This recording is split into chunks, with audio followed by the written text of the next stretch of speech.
Good Morning Business. French Tech.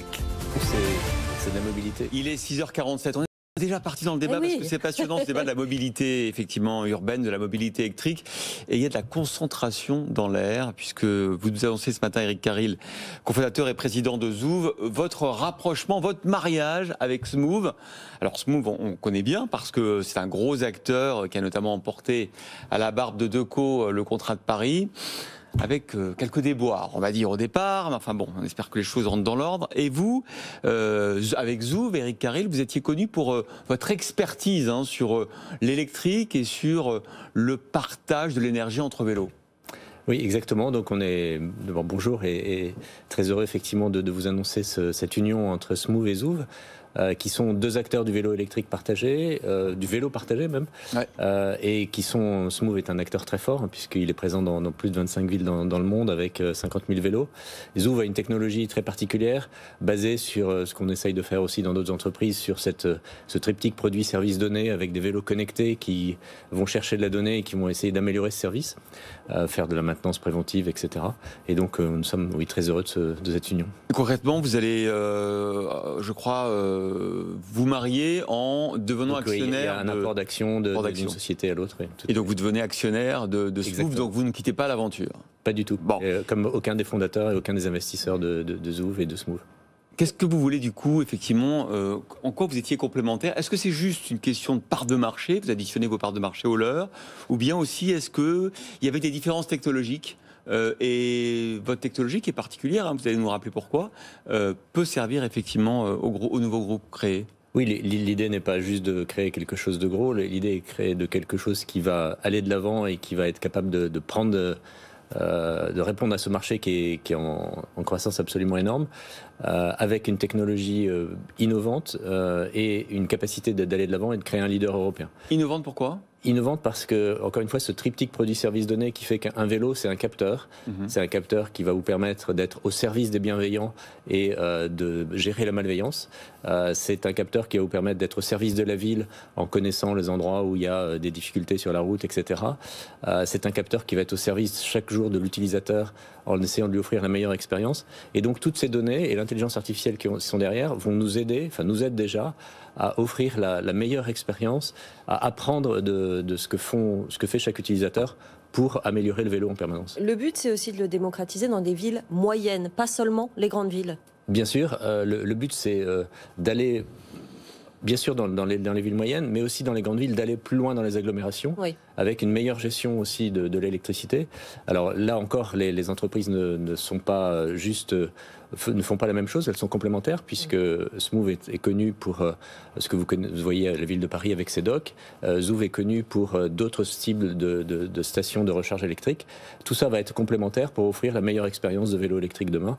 Et je pense, vous avez vu comme tout le monde la croissance d'utilisation du vélo électrique. À Paris, il y a plus de 200 000 trajets par jour, certains jours. Ce qui n'est rien par rapport à certains voisins européens. On est encore très loin du compte. Il y a un potentiel de croissance énorme. Alors, on est au niveau français, il y a un potentiel de croissance. Paris est la plus grande ville en termes de nombre de trajets partagés au monde, si on exclut la Chine.